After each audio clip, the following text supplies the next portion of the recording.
Kisah istri terkasih Soekarno, Inggit Garnasih.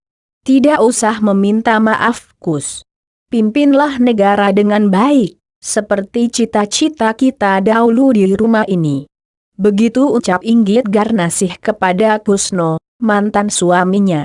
Kusno yang dimaksud Inggit tidak lain adalah Soekarno, sang Presiden Republik Indonesia yang pertama.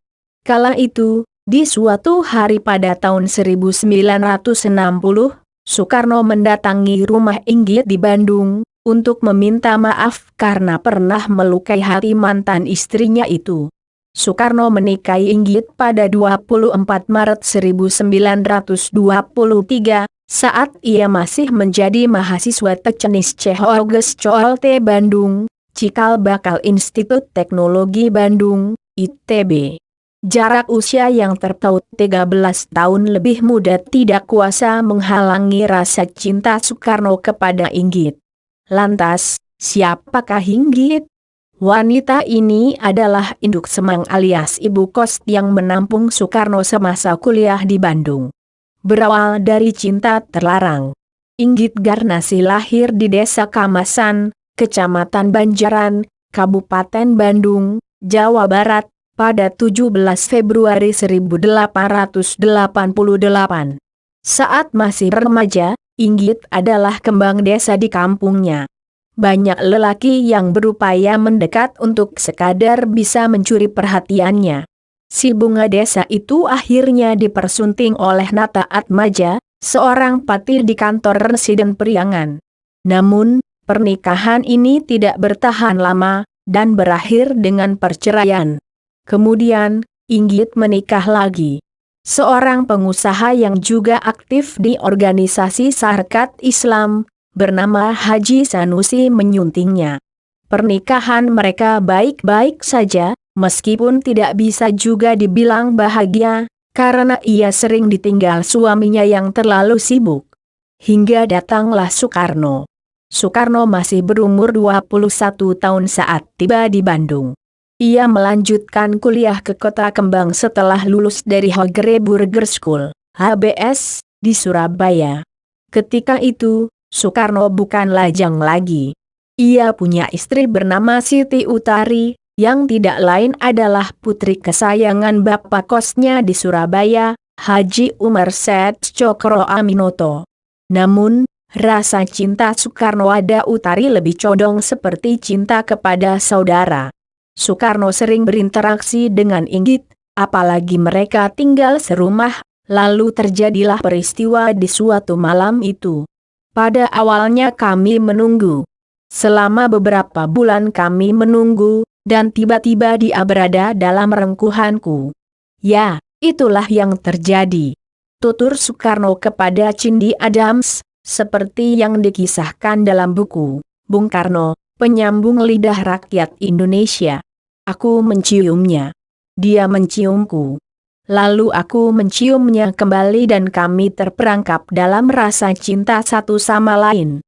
Dan semua itu terjadi selagi ia masih istri dari Sanusi, dan aku suami dari Utari. Lanjutnya. Dan akhirnya, Soekarno menceraikan Utari, begitu pula dengan Inggit yang secara resmi berpisah dengan Sanusi. Keduanya lalu menikah di rumah orang tua Inggit di Jalan Java VM, Bandung. Setia hingga ke tanah buangan. Inggit Garnasih adalah perempuan yang menyertai setiap jengkal kehidupan Soekarno, dalam proses menuju pendewasaan dengan berbagai dinamikanya. Ketika Soekarno ditangkap di Yogyakarta, pada 29 Desember 1929, dan dijebloskan ke penjara Bancewi di Bandung, lalu dipindahkan ke Sukamiskin, Inggit tidak pernah lelah memberikan semangat kepada suaminya itu. Setiap menjenguk Soekarno di penjara, Inggit kerap kali menyelipkan uang di dalam makanan yang dibawanya, agar Soekarno bisa membujuk penjaga untuk membelikannya surat kabar. Selama Soekarno dibui, Inggit juga menjadi perantara suaminya, agar bisa terus berhubungan dengan para aktivis pergerakan nasional lainnya. Untuk menulis pesan dari Soekarno, Inggit memakai kertas rokok rintingan. Inggit kala itu memang berjualan rokok buatan sendiri. Rokok yang diikat dengan benang merah khusus, hanya untuk para relasi suaminya, yang di dalamnya berisi pesan-pesan dari Soekarno. Inggit juga sering membawakan buku-buku yang dibutuhkan Soekarno, meskipun harus berhati-hati agar tidak ketahuan penjaga. Caranya, seperti yang dikutip dari buku Biografi Inggit Garnasih, Perempuan dalam Hidup Soekarno, karya Reni Nurianti, Inggit berpuasa dulu selama beberapa hari supaya buku itu bisa diselipkan di perutnya. Selama Soekarno menjalani pembuangan ke Ende, Flores, sejak tahun 1933, lalu diasingkan lagi ke Bengkulu sedari tahun 1938, Inggit selalu setia menyertai. Nah, disinilah Soekarno mengenal Fatmawati, seorang remaja putri yang manis, anak tokoh Muhammadiyah di Bengkulu. Ternyata bukan ibu negara. Seiring kekalahan Belanda dan berkuasanya Jepang di Indonesia pada tahun 1942, Soekarno dibebaskan dan dikirim ke Jakarta. Hingga akhirnya, Soekarno meminta izin kepada Inggit untuk menikahi Fatmawati.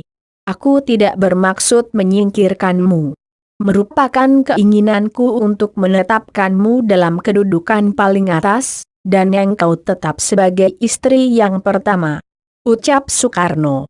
Jadi memegang segala kehormatan yang bersangkutan dengan hal ini, sementara aku dengan mematuhi hukuman agama dan hukuman sipil, mengambil istri kedua agar mendapatkan keturunan. Imbuhnya, Inggit tentu saja menolak untuk dimadu, hingga Soekarno terpaksa menceraikannya, meskipun bukan itu yang diinginkannya. Setelah hampir 20 tahun bersama melalui susahnya kehidupan, dari penjara hingga pengasingan, Soekarno dan Inggit akhirnya resmi berpisah pada pertengahan tahun 1943.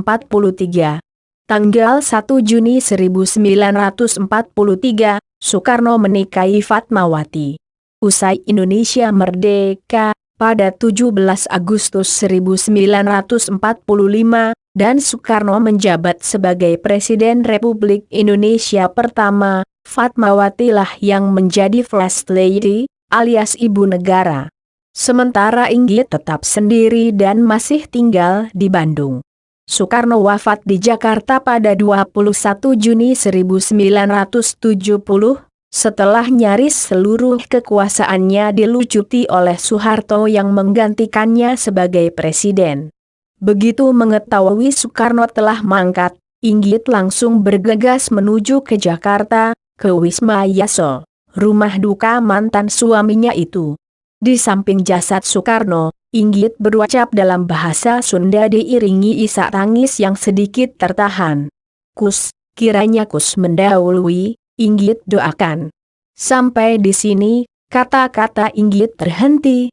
Ia tak kuasa menahan kepedihan atas kepergian lelaki yang sangat dicintainya itu. Inggit sudah sejak lama memaafkan Soekarno, seperti yang terucap saat pertemuan mereka di Bandung pada tahun 1960 itu. Inggit memberikan maafnya juga kepada Fatmawati yang menemuinya pada 7 Februari 1984 dengan mediasi Ali Sadikin. Kurang dari 2 bulan setelah perjumpaan penuh haru itu, Inggit meninggal dunia. Inggit Garnasih, istri terkasih Soekarno, yang setia menyertainya dalam kondisi paling sulit sekalipun, menutup mata tanggal 13 April 1984, dalam usia 96 tahun.